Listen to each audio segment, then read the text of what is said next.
नमस्कार दोस्तों, स्वागत है आपका उस प्रोग्राम में जिसका नाम है एक मुलाकात पुष्पेंद्र के साथ। इस कार्यक्रम की पहली श्रृंखला में आपकी मुलाकात कराते हैं एक ऐसी शख्सियत से जिन्होंने एजुकेशन के फील्ड में बहुत सारे पुरस्कार प्राप्त किए हैं। अपने आप में एक अलग व्यक्तित्व, बहुत रोचक व्यक्तित्व। आगे आप इंटरव्यू में ये सब चीज़ देखेंगे, ये सब रहस्य धीरे धीरे परतें खुलेंगी इनकी। मेरे हाथ में उनकी किताब है जो उन्होंने लिखी है और उसका नाम है effective school management educational leadership.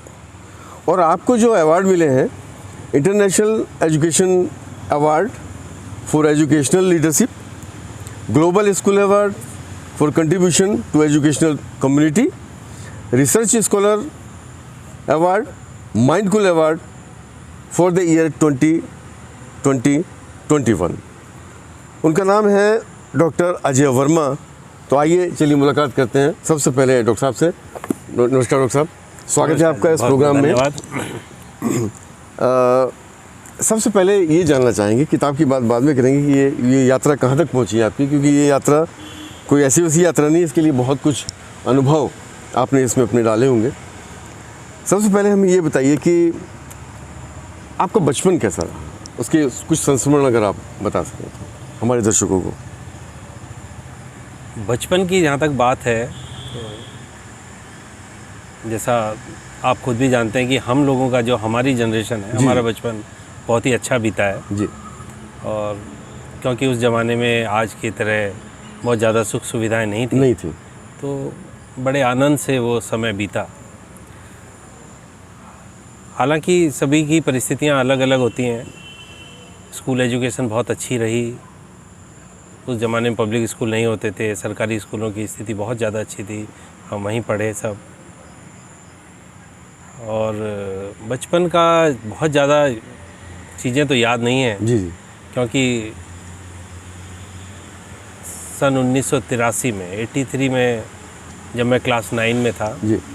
उस समय I lost my father and that was the time जब जीवन में एक तरह से बदलाव। हाँ, एक तरह से मतलब बचपन जी, उसके बाद ख़त्म हो गया, जिम्मेदारी आ गई। उसके बाद जो है परिस्थितियाँ बदल गईं और उसके बाद का कोई ऐसा संस्मरण नहीं है। अदरवाइज़ मेरा बचपन यहीं पचवादून में डाक पत्थर में बीता। राजकीय इंटर कॉलेज डाक पत्थर से मेरी शिक्षा हुई। कक्षा 12 तक वहीं पढ़ा हूँ। मैं साइंस का छात्र रहा जी। और काफ़ी अच्छा बचपन मेरा इस क्षेत्र में बीता है। अच्छा, क्योंकि अभी आप एक स्कूल में प्रशासक हैं, एजुकेशनल फील्ड में हैं, तो आपका बचपन का गोल यही था कि आप एजुकेशन फील्ड में जाएं या कि भाग्यवश आ गए? नहीं, देखिए बचपन में तो जैसा आप जानते ही हैं कि बचपन में कुछ भी फिक्स नहीं होता है, लेकिन एक सपना कहीं ना कहीं।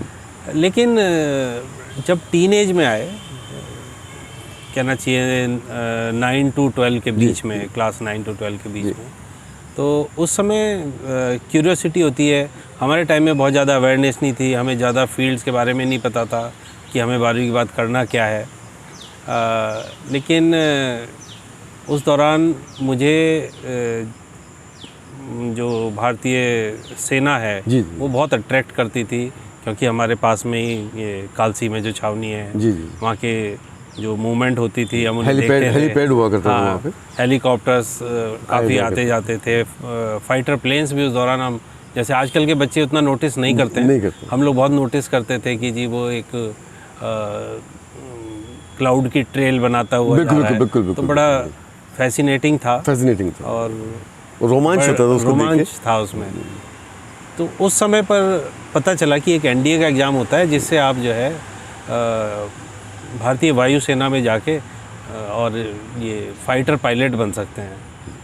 ये नहीं पता था कि ये होता क्या है, लेकिन दिल में ये हुआ कि हाँ यही करना है, यही बनना है। ये मैं कहूँगा कि सबसे पहला जो कुछ सोचा मन में तो वो ये था। और क्योंकि 11वीं क्लास में उस समय एनडीए के फॉर्म भरे जाते थे, तो ट्राई किया, दो या 3 बार मैंने ट्राई किया उसमें, और 2 बार मैं उसमें रिटर्न क्वालिफाई भी किया जी। लेकिन destiny was not that. Destiny कुछ कहीं और ले जाना चाहती वो थी। कहीं और ले जाना चाहती थी। अच्छा, आपका हर किसी बच्चे का एक रोल मॉडल होता है बचपन में, कहीं ना कहीं। अब तो कहने लगेगी मेरा ये है, ये है, ये है, लेकिन पहले कहीं ना कहीं आपके हमारे समय में ये था कि किसी को एक्सप्रेस नहीं कर पाते थे, लेकिन मन में होता था कि यार मुझे इस तरह का बनना है। तो आपका रोल मॉडल कोई रहा हो?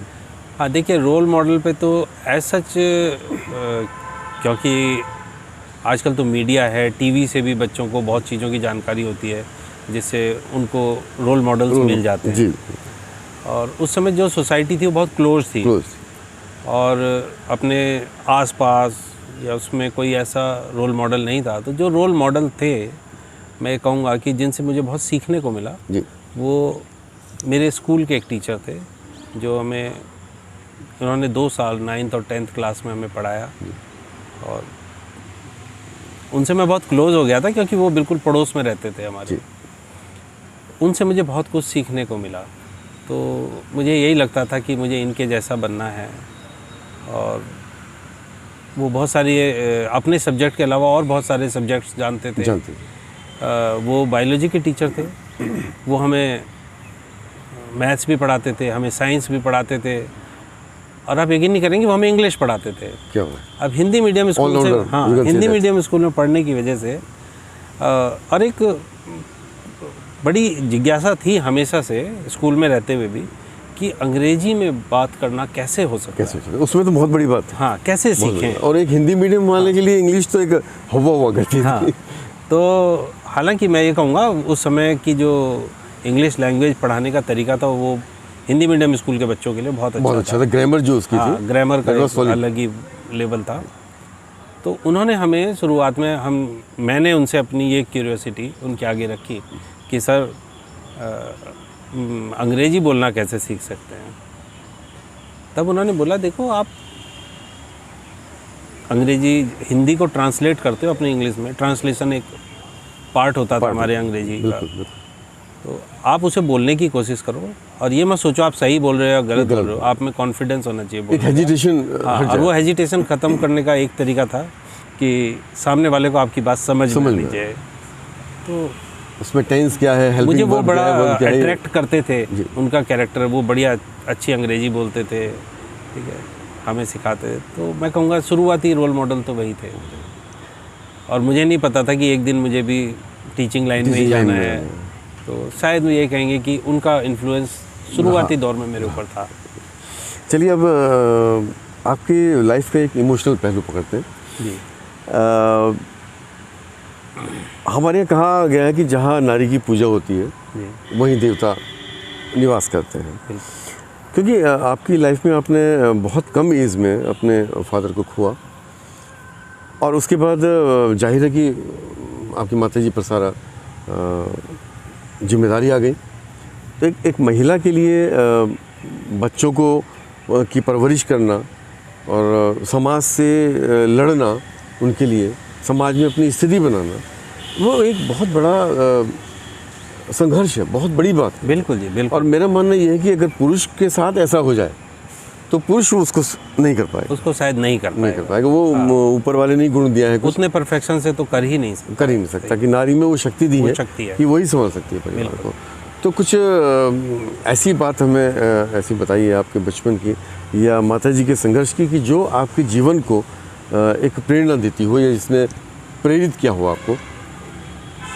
हाँ, पिताजी के जाने के बाद जो है 83 में मैं 13 साल का था।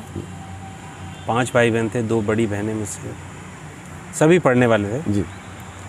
और सबसे आश्चर्यजनक बात ये थी कि मेरी माताजी बिल्कुल पढ़ी लिखी नहीं है, लेकिन फिर भी उनका हम पर ऐसा कंट्रोल था जी, ऐसी गाइडेंस थी उनकी कि हम सब पढ़े।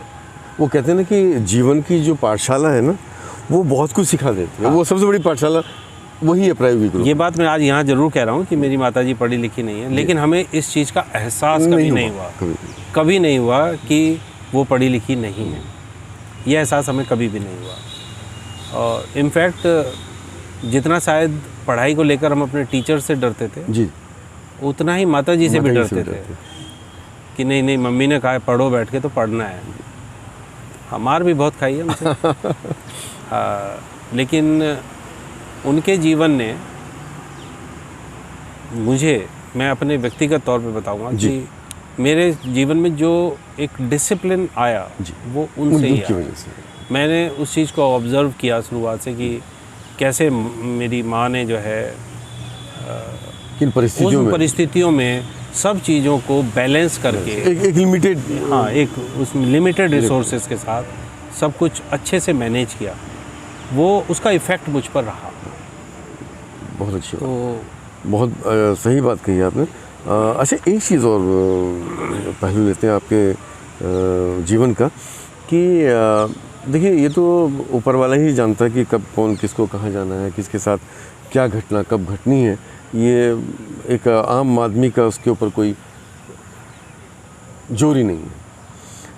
लेकिन फिर भी मैं ये जानना चाहूँगा कि एक बच्चा है और उसके मदर और फादर हैं और उसकी परवरिश है। एक बच्चा है कि उसकी मदर है, फादर नहीं है, तो उस बच्चे की जो भावनात्मक पहलू हैं और उस बच्चे के जीवन में जो अभाव है उसके बारे में आप क्या कहीं ना कहीं एक रिक्त स्थान मेरे ख्याल से रह जाता है। इसके बारे में मैं आपको एक बड़ा रोचक बात बताऊंगा कि मुझे इस चीज़ का एहसास कभी भी नहीं हुआ। क्या बात है, मतलब माता जी ने मुझे इस चीज़ का एहसास कभी भी नहीं हुआ और मेरे किसी भाई बहन को नहीं हुआ जी। और इस बारे में आपको मैं एक बड़ी ही रोचक इंसिडेंट बताऊंगा कि मेरे साथ पढ़ने वाला एक बच्चा, पड़ोस में ही रहते थे, हम सरकारी कॉलोनी में डाकघर में रहते थे, हम साथ में खेल रहे थे और उनके घर के पास खेल रहे थे। तो उसकी माताजी ने उसे बोला कि अंदर चलो घर में, तुम्हें इनके साथ नहीं खेलना है, तुम अपने बराबर वालों के साथ खेलो। ये शब्द उन्होंने तब कहे जब बाई चांस उस समय मेरी माताजी वहाँ से गुजर रही थी। तो मेरी माताजी ने वो सुना और मैं चला गया उधर से। मेरे साथ और भी दोस्त थे, बच्चे ही थे हम जी। लेकिन वो इंसिडेंट मेरी माताजी ने मुझे समझाया कि उन्होंने तुम्हें ये कहा है कि अपने बराबर वालों के साथ खेला करो, अपने बच्चे को तुम्हारे लिए बोला है, तो तुम्हें सोचना है कि बराबरी क्या है। तो बराबरी ये थी कि उनका कहना ये था कि तुम इतनी पढ़ाई लिखाई करो कि तुम उससे अच्छे हो। बहुत बढ़िया। देखिए तो किसी चीज़ को ईश्वर की कृपा से उस लड़के से मेरी आज भी दोस्ती है। ठीक है, दोस्ती इन द सेंस कि आज भी वो यहीं लोकल में है, मिलते जुलते हैं परिवार से, उनसे आंटी जी से भी आज भी संपर्क है, बुजुर्ग हो गए हैं बेचारी। और हालांकि उसकी एजुकेशन मुझे लगता है शायद 10th या 12th के बाद आगे नहीं हो पाई जी। पर मेरी माता जी ने हमें वो एहसास दिलाया कि तुम किसी से कम नहीं हो। कम नहीं, ये बहुत बड़ी बात। मेरे होते हुए तुम्हें कोई नीचा नहीं दिखा सकता। तो इसका हम पर हमेशा ही प्रभाव पड़ा और उन्होंने हमें बहुत डिसिप्लिन में रखा, जिसका बेनिफिट हमें पूरी लाइफ में आज भी मिल रहा है। हमारे दर्शकों में भी अगर कोई ऐसा हो, कभी कभी हम लिबर्टी ले लेते हैं कि मदर नहीं है, फादर नहीं है, या बहाना बना लेते हैं, तो आपका डॉक्टर अजय वर्मा का ये उदाहरण हमारे सामने है कि अगर आप किसी भी चीज़ को पॉजिटिवली लें तो लाइफ में कहीं भी आप जा सकते हैं। क्यों डॉक्टर साहब? बिल्कुल सही है ना? बिल्कुल। अच्छा, एक चीज़ और बताइए, थोड़ा सा मनोरंजन की तरफ चलते हैं। हाँ, ज़रूर। कि भारतीय लोगों के जीवन में अगर संगीत ना हो तो वो उनका व्यक्तित्व कहीं ना कहीं एक अधूरा रहता है। हाँ, तो आपका पसंदीदा गायक कौन है? देखिए, वैसे तो मुझे आजकल के गाने तो समझ में ही नहीं आते। हालांकि मेरे बच्चे जो है वो गानों के साथ गाते हैं, लेकिन मुझे उनमें से एक भी शब्द समझ में नहीं आता है। तो मेरे टाइम के ही गाने मुझे पसंद रहे, गायक पसंद रहे। मेरे जो पसंदीदा सिंगर थे उस समय पर, या आज भी हैं, वो मोहम्मद रफ़ी थे। क्या बात है, ठीक है। हालांकि मुझे येशुदास भी बहुत पसंद, बहुत क्लासिकल सिंगर मुझे बहुत पसंद है, बहुत बढ़िया। लेकिन मोहम्मद रफ़ी मेरे फेवरेट सिंगर है। तो मेरा भी अपना व्यक्तित्व अनुभव ये है कि जब मेरा भी स्ट्रगल रहा जीवन में, तो रफ़ी जी के, मुकेश जी के, किशोर जी के जितने सैड सॉन्ग थे वो सब मैंने सुन डाले। मैं तो बड़े उनके रोमांटिक सॉन्ग भी मुझे बहुत अच्छे लगते हैं। तो कहीं ना कहीं हाँ, उस टाइम पर जो है दिलीप कुमार की कई फिल्में हमने देखी बचपन में, तो उस समय सिनेमा हॉल तो होती नहीं थे, क्लब होते थे डाक पत्थर में जी, जिनमें मूवीज़ आती थी तो हम देखते थे। तो मुझे वो गाने आज भी जब बज रहे होते हैं तो साथ साथ गुनगुनाने का मन करता है। पुराने गानों में कहीं एक फील फील होता था, और मेरे ख्याल में फिल्मों में भी एक सोशल मैसेज जरूर होता है, जो शायद आजकल नहीं है। आजकल तो नहीं। जब गाना आपको समझ में ही नहीं आएगा तो आप उसे रिलेट ही नहीं कर पाएंगे, क्योंकि फीलिंग का ही सारा सवाल। बिल्कुल। अच्छा, अभिनेताओं में या अभिनेत्रियों में पुराने हों या नए हों, हर आदमी का एक रहता है ना एज में कि आई लाइक दिस एक्टर और एक्टर। मैं फिल्मों का इतना शौकीन नहीं था, आज भी नहीं हूँ, लेकिन पुराने जो ज़माने की फिल्में थी उनमें मुझे मनोज कुमार बहुत पसंद थे। क्या बात। और आगे दिलीप कुमार पसंद थे। और अगर आप नए ज़माने में आगे और उससे आगे की बात करें तो अमिताभ बच्चन की फिल्में अच्छी लगी। इन सब की एक्टिंग में एक डेप्थ है, और कहीं ना कहीं इन सब की फिल्मों में एक मैसेज भी है। क्योंकि जब हम टीनेजर थे तब अमिताभ बच्चन जो थे वो सुपरस्टार होते थे, और उनकी हर फिल्मी कहानी में एक स्ट्रगल हुआ करता था। हाँ, और हर लड़का उस समय उनके ही गेटअप में रहना चाहता था हमारे ज़माने में। भले ही उसका साइज कुछ भी हो, करेक्ट, वो उसको इमिटेट करने की कोशिश जरूर करता था। बिल्कुल। अच्छा, और कुछ आप अपने जीवन के बारे में ऐसी चीज़ बताएं जो छूने से रह गई है और आप उसको कहना चाहते हो, आपके मन में उमड़ रहा हो कि ये वाली बात भी होनी चाहिए। नहीं, जीवन में इतनी घटनाएं घटी हैं, उनको एक साथ एकदम से याद करना भी पॉसिबल नहीं होता है। कोई सी भी एक ऐसी इवेंट जो हमारे दर्शकों को प्रेरित करे। एक घटना हुई थी, हालांकि हमारी माँ ने हमें बहुत प्यार और सम्मान के साथ पाला जी। हमें सिखाया कि अपनी सेल्फ रिस्पेक्ट से कभी कॉम्प्रोमाइज़ नहीं करना है, स्ट्रगल करनी है, पढ़ाई करनी है और लायक बनना है, सेल्फ डिपेंड बनना है। लेकिन एक बार ऐसी घटना घटी कि किसी बात पे माताजी नाराज़ हो गई और उन्होंने मुझसे ये कहा कि तुम्हारी अपनी कोई पहचान नहीं है और तुम्हें जो है, तुम्हें समाज में जो भी लोग जानते हैं वो हमारी वजह से जानते हैं, हमारे नाम से जानते हैं। तो वो बात मुझे कहीं पिंच हो गई, छू गई जी। मैंने बोला, मम्मी मैं आपको ये प्रॉमिस करता हूँ कि आपको लोग मेरे नाम से जानेंगे। You took that positively? हाँ, आई टुक दैट पॉजिटिवली। और उसके बाद मैं डाक पत्थर में बच्चों को ट्यूशन्स पढ़ाता था, कोचिंग सेंटर चलाता था।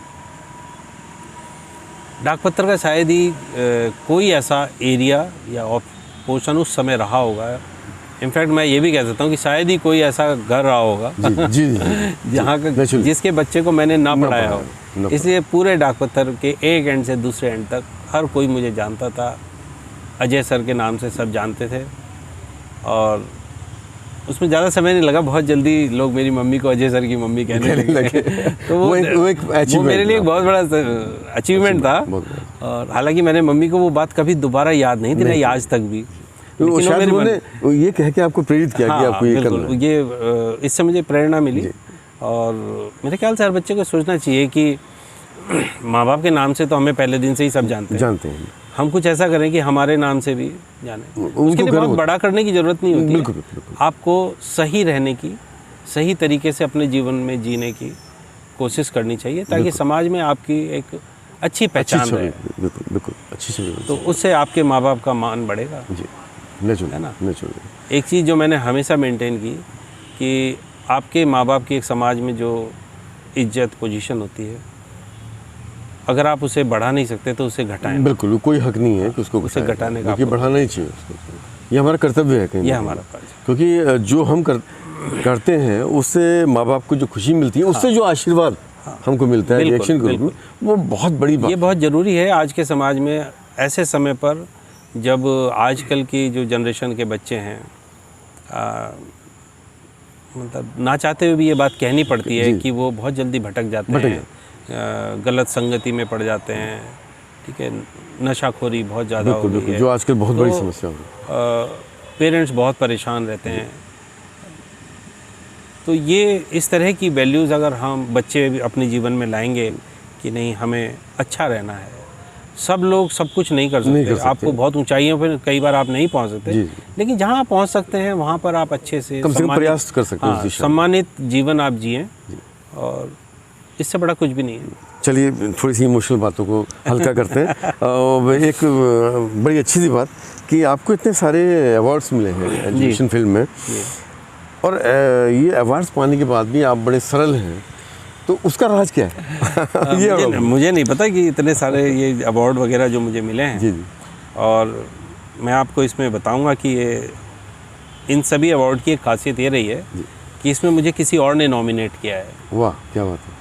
ठीक है, इसमें जिनके साथ मैंने काम किया, या कोई मेरे फ्रेंड्स थे, या कोई मेरे संपर्क में थोड़े समय के लिए आए थे, और उन्होंने किसी अवार्ड में मुझे नॉमिनेट कर दिया, और इस तरह मुझे अवार्ड मिले।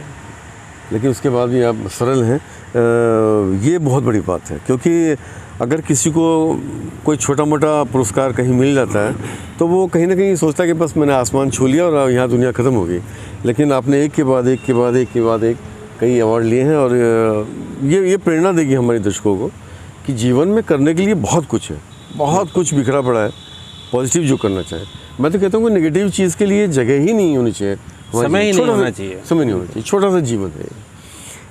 चलिए अब बात करते हैं आपकी बुक की, कि जो आपने बुक लिखी है effective school management educational leadership. इसको लिखने की प्रेरणा आपको कहाँ से मिली? इसके लिखने की प्रेरणा, देखिए शुरुआत से ऐसा कुछ नहीं था मेरे जीवन में कि मैं किताब लिखूंगा या कुछ, क्योंकि मेरा जो प्रोफेशनल करियर रहा है वो काफ़ी डिवाइडेड रहा है जी।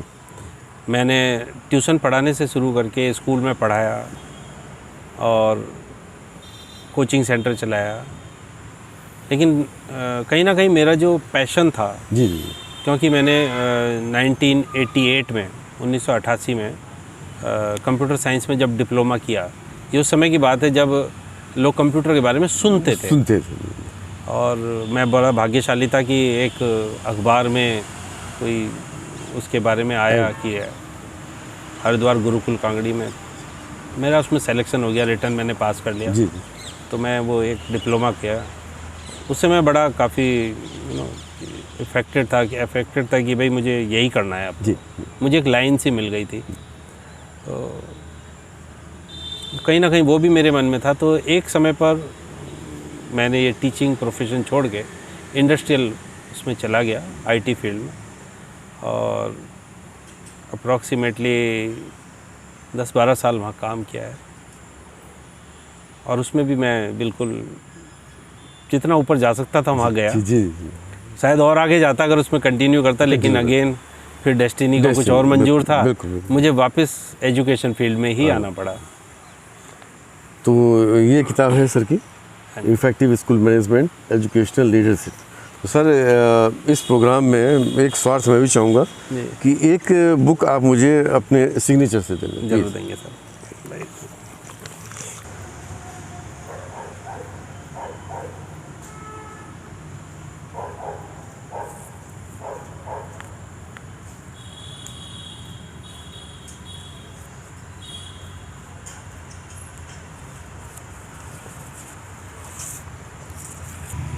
Thank you sir, thank you very much, और बहुत बहुत शुभकामनाएं आपको। धन्यवाद कि आपने ये बुक मुझे दी, मैं पढ़ूंगा इसको ज़रूर। बुक की शुरुआत में तो ऐसी कोई प्रेरणा नहीं थी और ना ही कभी मन में आया था, लेकिन जब मैंने अपने इंडस्ट्रियल करियर के बाद जब मैं वापस एजुकेशन फील्ड में आया जी, स्कूल में काम करने, जहाँ मैं अभी भी काम कर रहा हूँ, तो मैं as a teacher cum administrator ji मैंने ज्वाइन किया जी। मैं पढ़ाता भी था और एडमिनिस्ट्रेशन भी देख रहा था स्कूल का, लेकिन धीरे धीरे वो टीचिंग पोर्शन आउट हो गया क्योंकि एडमिनिस्ट्रेशन का लोड ज़्यादा हो गया था। स्कूल को प्रोग्रेस करने के लिए, अपग्रेड करने के लिए, आगे एक्सटेंड करने के लिए, तो मेरा अधिकतर टाइम उसी में निकल रहा था। एक सिचुएशन ऐसी आई 4-5 साल स्कूल में काम करने के बाद, जब मैंने रियलाइज़ किया कि इन 5 सालों में स्कूल ने वो अचीव किया जो मैंने उस दिन ड्रीम किया था, जिस दिन मैंने स्कूल ज्वाइन किया था। तो उस समय मेरे मन में आया कि ये जो कुछ मैंने किया है और इस करने के प्रोसेस में जो कुछ सीखा है, क्यों ना मैं उसे एक बुक की तरह लिख दूँ, ताकि औरों को भी उसका ताकि लाभ मिले। कोई और सबके जो एक्सपीरियंस है वो अलग अलग होते हैं, पर किसी को तो उससे फ़ायदा हो सकता है। बिल्कुल बिल्कुल ना, आइडिया से। तो उस समय ये मेरे मन में आया था, लेकिन ये बात मन में ही रह गई जी। पिछले साल मार्च के महीने में जब अचानक लॉकडाउन लगा और हम सब अपने घरों में बंद हो गए, तो सभी लोग कुछ ना कुछ ढूंढ रहे थे करने के लिए कि घर में क्या करें। कोई खाना बना रहा था, कोई कुछ कर रहा था। जी। अच्छा, क्योंकि आईटी फील्ड का होने के वजह से मैं कंप्यूटर पे ही लगा रहता था, तो काफ़ी सोशल कम्युनिटीज़ मैंने ज्वाइन की हुई थी, इसमें कर रहा था। कुछ ऑनलाइन कोर्सेज़ मैंने बहुत सारे किए, अप्रॉक्सीमेटली 10-15 कोर्सेज़ मैंने ज्वाइन किए और उन सबको किया।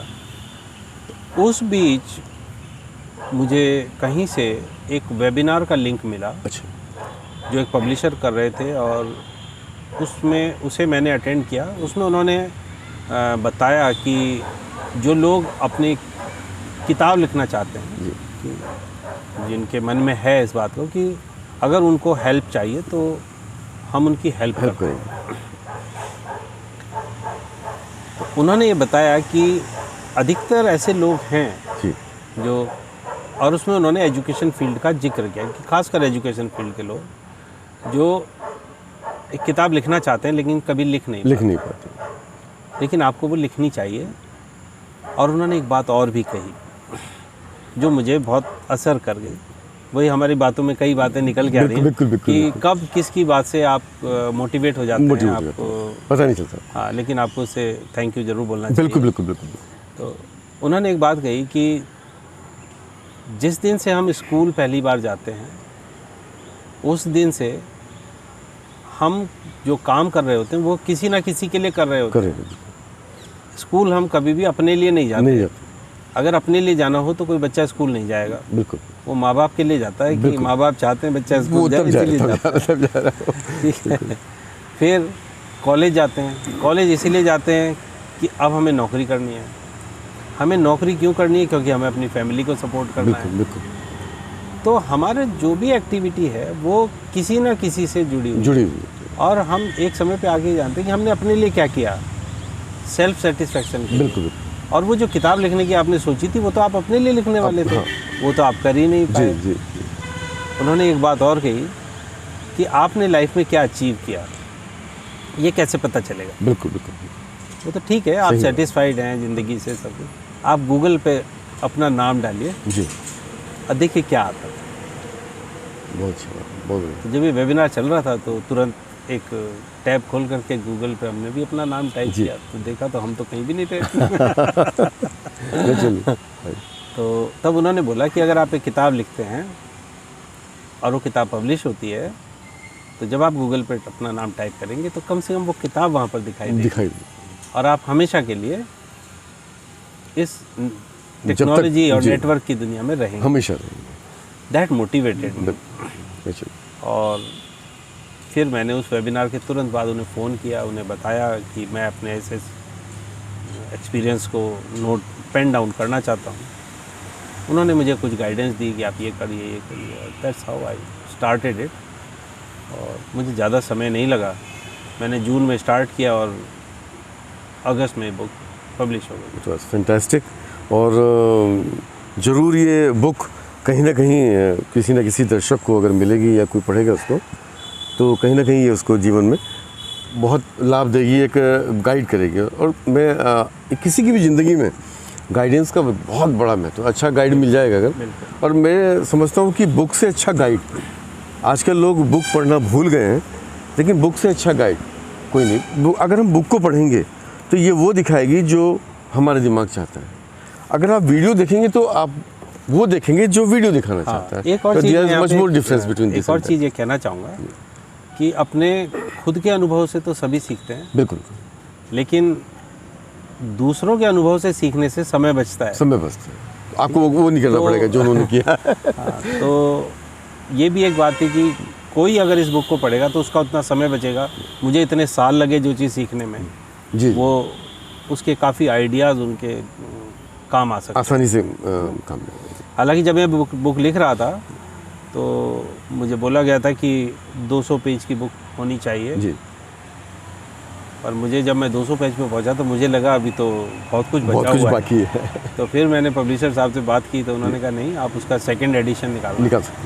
और लेकिन ये बहुत ज़्यादा बड़ी मत बनाइए अभी। तो जल्दी हमें इसका सेकंड एडिशन भी मिलेगा। बिल्कुल जल्दी आपको इसका सेकंड एडिशन भी मिलेगा। अच्छा, एक इंटरेस्टिंग बात और करते हैं जी कि मेरा मानना है कि हर युवक की लाइफ तब सेटल्ड होती है जब उसकी शादी होती है। हाँ जी। और शादी के बाद उसके व्यक्तित्व में बहुत बड़ा परिवर्तन आता है और आना चाहिए। एक जिम्मेदारी है, एक पार्टनर मिलता है आपको, एक दोस्त। मैं मानता हूँ कि पत्नी या वाइफ सिर्फ वाइफ ही नहीं है, एक बहुत बड़ी दोस्त भी है, बहुत बड़ी सलाहकार भी है। अगर हम पुराने राजाओं की बातें देखें और बहुत सारी चीज़ें इतिहास से, जैसा कि आपने कहा कि वो चीज़ करने की ज़रूरत नहीं है, सीखने की पढ़ने की ज़रूरत है।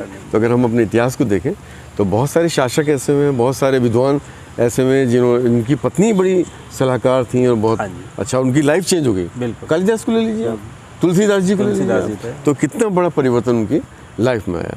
तो यहाँ मैं ये जानना चाहूँगा कि शादी के बाद आपकी लाइफ में कितना सपोर्ट आपकी मिसेज और बच्चों का भी बड़ा योगदान है। हाँ, देखिए जी, शादी के बाद तो जीवन में पूर्णतः बदलाव आ ही जाता है और मैं बहुत खुशकिस्मत हूँ जी कि मुझे ऐसी पत्नी मिली है जिन्होंने मुझे वो सब करने के लिए मोटिवेट किया जो मैंने किया। बहुत अच्छी बात है, बहुत बढ़िया बात। और केवल मोटिवेट नहीं किया, गाइड भी किया। And she was the only one जिससे मैं अपने हर प्रॉब्लम्स को डिस्कस कर रहा था और सॉल्यूशंस जी हम मिलकर निकाल रहे हैं। जी, मुझे किसी आउटसाइडर की कभी ज़रूरत ही नहीं पड़ी। बहुत अच्छी बात। मुझे अपने जो फैमिली मेम्बर्स हैं, रिलेटिव्स हैं, उनमें से भी आज तक कभी किसी की ज़रूरत नहीं पड़ी किसी भी इशू को रिजॉल्व करने में। And she has been such a strong pillar in my life to give me support in every field. चलिए, मौके का लाभ उठाते हैं और आप कैमरे में देख के बोल दीजिए कि अपनी धर्मपत्नी को अगर आप अपने शब्दों में धन्यवाद देना चाहें और बच्चों को तो प्लीज़। देखिए, धन्यवाद शब्द इतना छोटा है जी, अगर आप कुछ कहना चाहें मन की बात, धन्यवाद देना तो बहुत कम होगा। जी नेचुरल। बिकॉज किसी भी, मुझे ऐसा लगता है मेरे she is the completion of my life. वाह, ठीक है ना, मैं तब तक अधूरा ही हूँ जब तक वो मेरे साथ नहीं है। क्या बात, बहुत अच्छी बात है, बहुत बढ़िया बात। बहुत कम लोग एक्सेप्ट कर पाते हैं बात। शी कंप्लीट्स मी। बहुत अच्छी बात। और एक और भी अच्छी बात आपको ये बताऊंगा मैं कि हर कपल में झगड़ा बहुत होता है।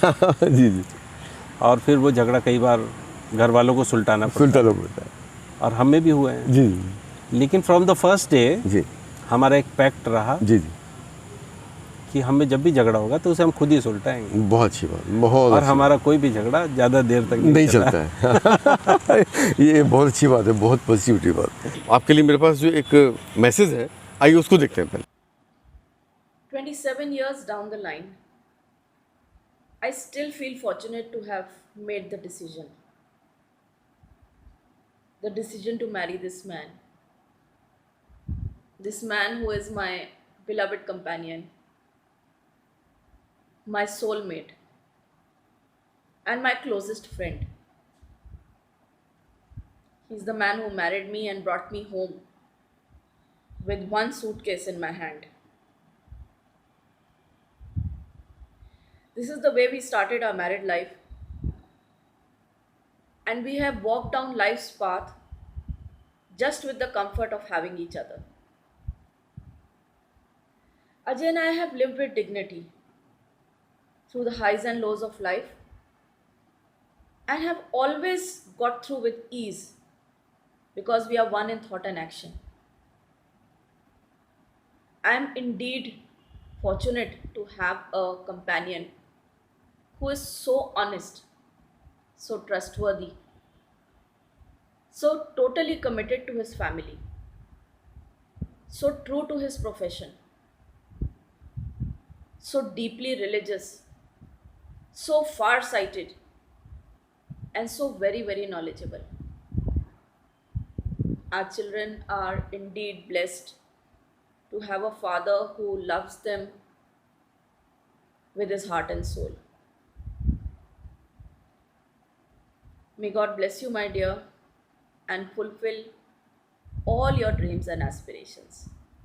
तो डॉक्टर साहब कैसा लगा आपको हमारा सरप्राइज, क्या कहना चाहेंगे? It was what a pleasant surprise it was, and I'll say thank you very much for this. It's our pleasure. तो जैसे कि आपने बताया कि आपके जीवन में पत्नी का कितना महत्व है और क्या रोल है, कितना बड़ा रोल है, कितना बड़ा योगदान है आपके जीवन में, इसी तरह से बच्चों का भी कुछ ना कुछ योगदान रहा होगा। बिल्कुल। कि वो कहीं ना कहीं हमारी भावनाओं को, हमारे पारिवारिक गुणों को आगे बढ़ाने का काम करते हैं। उनके बारे में आप क्या कहेंगे? मेरा जो बड़ा बेटा है मृत्युंजय, जब उसका जन्म हुआ, उसके बाद मेरे जीवन में बहुत बदलाव आया। Very good. उससे जो मुझे पॉजिटिव एनर्जी मिली है उस बच्चे से, मैं काफ़ी कुछ अपने जीवन में उसके बाद ही किया है। क्या बात? वो सब जिसके बारे में शायद मैंने सोचा भी नहीं। बहुत अच्छा। तो he has been a very positive strength of my life, and so is the younger one ji. और वो आज भी मुझे जितना कंफर्ट करता है और जितना वो बिना कुछ कहे सुने वो मुझे महसूस करता है, उतना शायद कोई भी नहीं करता है। क्या बात है, क्या बात है, बहुत अच्छी बात। तो वो बहुत ज़्यादा है। तो मैं I am thankful to God कि मुझे एक अच्छी वाइफ के साथ इतने लविंग और केयरिंग बच्चे मिले हैं। और उन दोनों ही बेटों में जो सबसे अच्छी बात है कि वो, मैं जो बातें अभी आपके साथ शेयर की, वो उनके साथ भी बातें वैसी ही करता हूँ। बिल्कुल बिल्कुल। तो वो उसको समझते हैं। छोटे के लिए तो नहीं कहूँगा, अभी छोटा है, लेकिन बड़ा वो समझता है और आशा है वो भी जीवन में कुछ अपने जीवन को कुछ अच्छा बनाएगा। डेफिनेटली। संस्कार जो है वो आप लोगों ने जो दिए हैं वो लाइफ में उनकी ज़रूर बहुत बड़ा रोल, अहम रोल अदा करेंगे। अच्छा, अब बच्चों को अगर आप कुछ कहना चाहें तो, कोई मैसेज देना चाहें?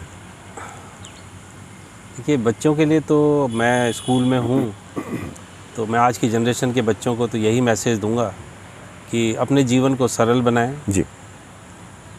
केवल पढ़ाई ही ज़रूरी नहीं है, सभी कुछ ज़रूरी है। खेल कूद, यार दोस्त, सब ज़रूरी है, लेकिन सबसे ज़्यादा ज़रूरी है जीवन में डिसिप्लिन। बिल्कुल। और अपने माँ बाप की जो आशाएं आकांक्षाएं हैं उनको अगर आप पूर्ण नहीं कर पाते तो एटलीस्ट उसके जितना नज़दीक पहुंच सकते हो वहाँ तक पहुंचने की कोशिश करो।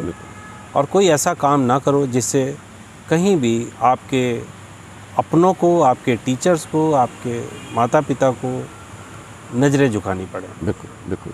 ये बच्चों के लिए मैसेज है। बहुत अच्छा। एक मैं थैंक यू और बोलना चाहूँगा। जी बिल्कुल बिल्कुल बिल्कुल, स्वागत। उन सभी के लिए जिन्होंने मेरे साथ काम किया, जी, उन सब से मैंने सीखा है। चाहे वो किसी भी कैडर में रहें, किसी भी कैडर, मैंने हर एक से सीखा है। चाहे वो मेरे जिस ऑर्गेनाइजेशन में मैंने काम किया उस ऑर्गेनाइजेशन का सबसे छोटे पद का जो कर्मचारी था उससे भी मैंने कुछ सीखा है।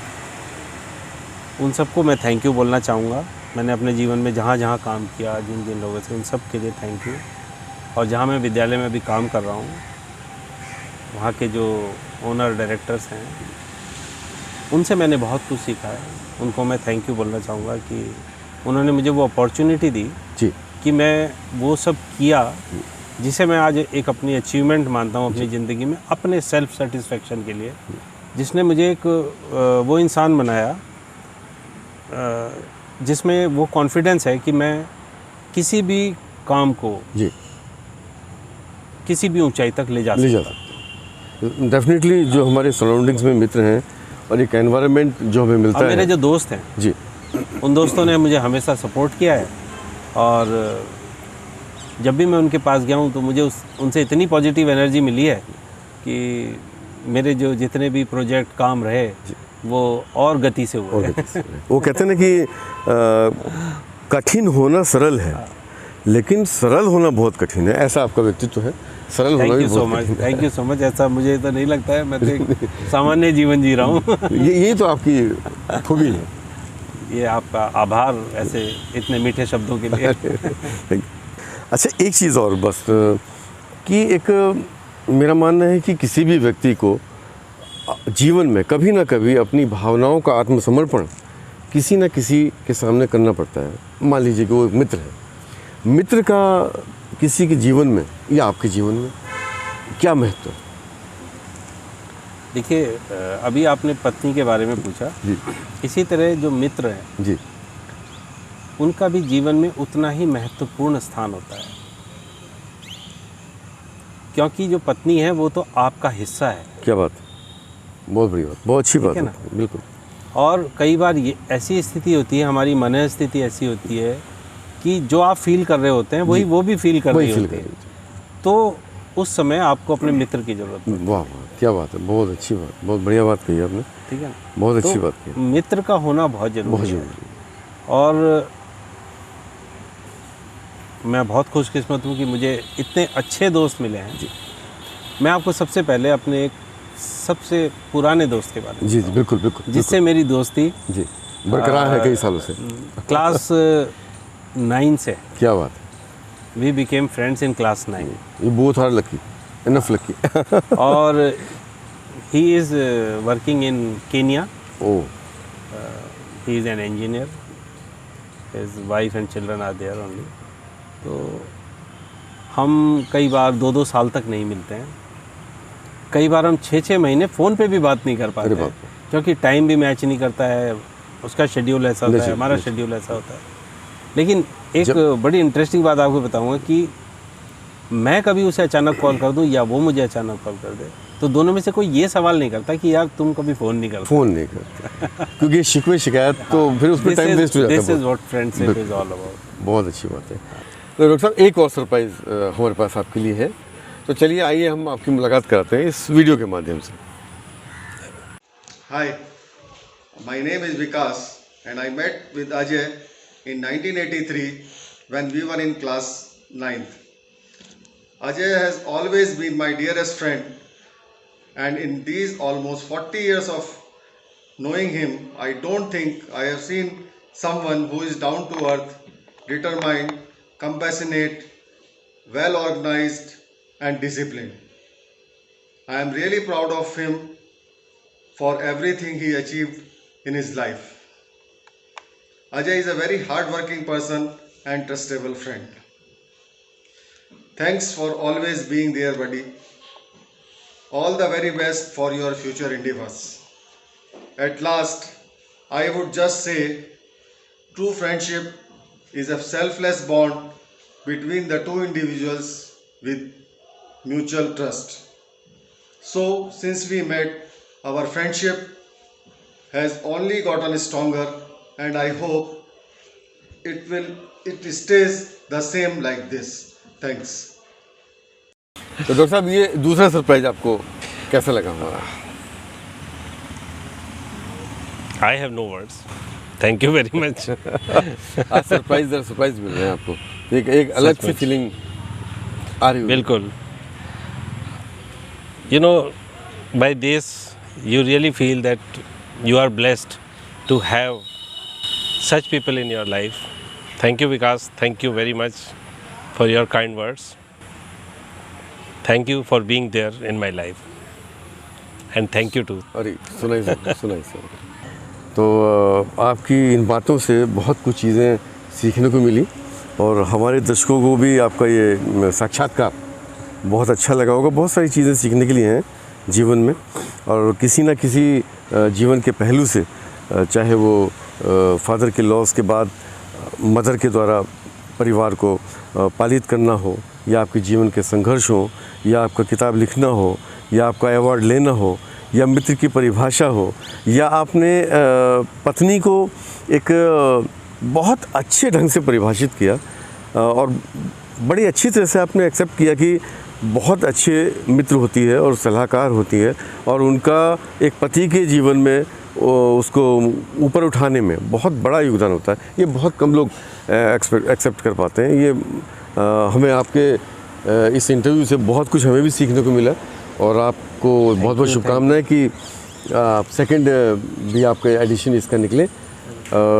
तो सर और तो हमारे पास कुछ नहीं है, एक छोटा सा गिफ्ट हमारे पास आपके लिए, और ये भी स्वार्थ है कि आपका ये इंटरव्यू हमारे दिलों में रहे और हम आपके दिलों में हमेशा रहे। ये सर एक छोटी सी।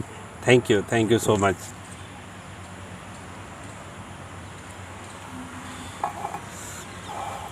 तो sir thank you very much, thanks for giving your precious time. फिर मिलेंगे और बहुत बहुत शुभकामनाएं। Thank you so much. नमस्कार दोस्तों, फिर मिलते हैं दूसरे एपिसोड में किसी एक और अच्छी शख्सियत के साथ। तब तक के लिए गुड बाय, थैंक यू।